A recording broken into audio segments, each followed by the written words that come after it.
home some new toys this Christmas. Watch Five Nights at Freddy's 2 now. I was blown away with the animatronics. The toys are just a whole other level. Are you ready to start the show? 3,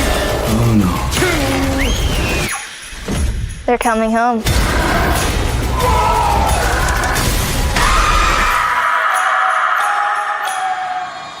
3, 2, 1, action. We have this long hallway that is just lined with collages of framed photographs. And I found this photograph of these two children and that were dressed in this outfit that, to me, when I saw them, I said, these are strikingly like the marionette. I thought, I'll put these on the wall and call it William Afton's inspiration photo for creating the marionette. It's just sort of up there on the wall for you to either decide that or not. That's why it's there.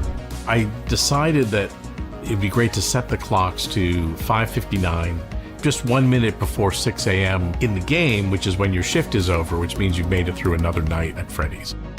There's one Easter egg in this film that we added in post. I think it's so exciting. I don't know if everyone will catch it on the first view. It's a split second where we see a glimpse of Shadow Bonnie in the corner of the pizzeria office right before he turns on a flashlight.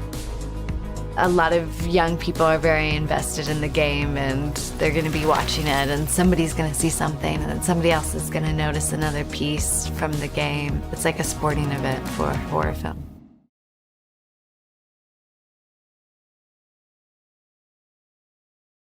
You will always be mine. One of the most interesting things about playing William Afton is his transformation. In the game and in the movies, he is basically the center of evil for the entire universe. And when you think of evil, you think of Matthew Lillard. I love working with Matthew because he gives 110% to whatever he's working on, and he's having to wear this large animatronic suit, which I think kind of immediately puts him into the headspace of this really dark, evil character. And Matthew's such a lovely, kind-hearted man. It's impressive to watch that switch. You can't keep me here.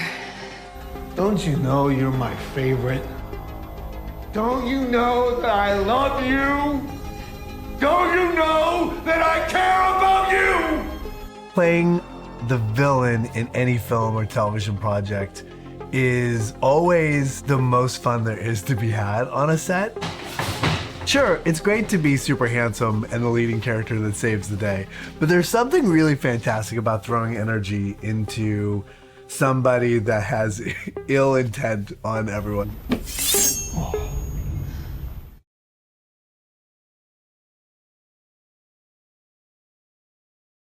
So have you kissed her yet? Apps, it's not like that. We're just friends. To me, Mike is the heart and soul of this film. And I would also say that Josh Hutcherson, as a person, is like the heart and soul on set as well. Knock him dead the rest of the day. It is a little challenging to jump back into this role, primarily because there's been a time gap between not only when we shot the first film, but what has happened in Mike's world and his reality between where the first film ends and the second film starts. So my preparation was really focused around understanding what happened during that time. You know, Vanessa, I've been trying really hard to move forward. I know. No, listen. How can I move forward when it's one thing after another? Mike's a very interesting character to play. His kind of internal world is very consuming, and he lives a lot in his head. He daydreams and tries to use that to find answers for things. I think someone who's that kind of introspective and has a certain darkness about them, I find very attractive to play. And I think one of the challenging elements is that so much of it is happening inside of his head. It's kind of finding ways to communicate that to the audience when you don't always have the dialogue there.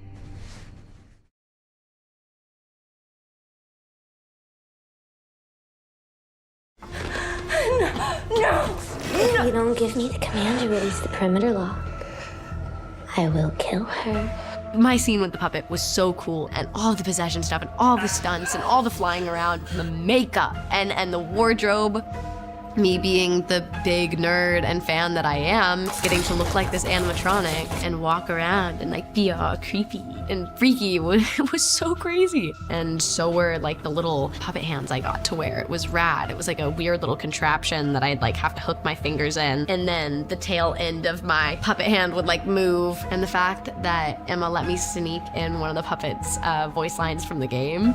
I don't hate you, but you need to stay out of my way. Ugh, crazy.